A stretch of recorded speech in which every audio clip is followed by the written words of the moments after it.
वक्फ संशोधन बिल पर बनी जेपीसी की रिपोर्ट लोकसभा में पेश। विपक्ष के भारी हंगामे के बीच जगदम्बिका पाल ने संसद के पटल पर रिपोर्ट रखी। लोकसभा में विपक्ष के हंगामे पर गृह मंत्री अमित शाह बोले, रिपोर्ट पर विपक्ष अपनी बात रखे, रिपोर्ट में जो जोड़ना है उसे जोड़ सकते हैं।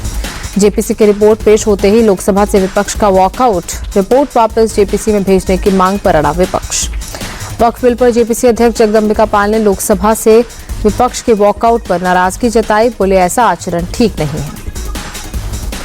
लोकसभा से पहले राज्यसभा में पेश की गई वक्फ संशोधन बिल पर बनी जेपीसी की रिपोर्ट। बिल पेश होते ही विपक्ष का हंगामा।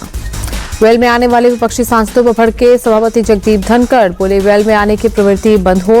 बीजेपी ने विपक्षी सांसदों पर कार्रवाई की मांग की। खड़गे ने जेपीसी की रिपोर्ट को अलोकतांत्रिक और फर्जी बताया। बोले, ऐसी फर्जी रिपोर्ट को हम नहीं मानेंगे। सांसदों की राय को दबाया गया। खड़गे ने जेपीसी रिपोर्ट को एक तरफा बताया। बोले, बिल को वापस जेपीसी में भेजा जाए, हमारी असहमति नजरअंदाज की गई।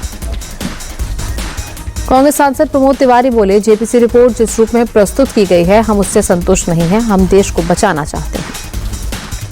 जेपीसी मेंबर और आप सांसद संजय सिंह ने भी रिपोर्ट पर सवाल उठाए। कहा, उनकी डिसेंट रिपोर्ट को भी शामिल नहीं किया गया।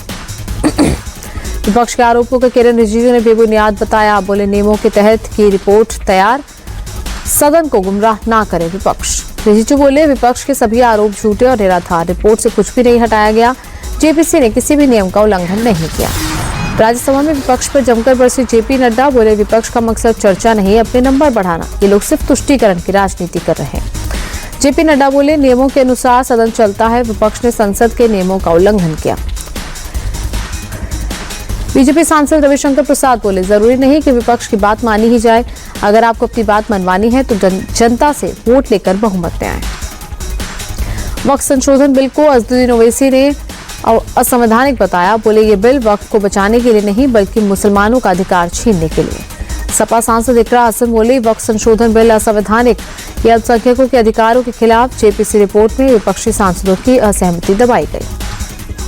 All India Muslim personal law board के सदस्य मौलाना खालिद रशीद फिरंगी महली बोले, हम वक्फ बिल में संशोधन के खिलाफ। विपक्षी सांसदों की आपत्तियों को रिपोर्ट से हटाया गया।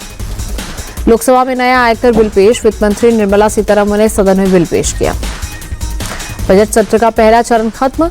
लोकसभा की कार्रवाई 10 मार्च तक स्थगित। 10 मार्च से 4 अप्रैल तक बजट सत्र का दूसरा चरण।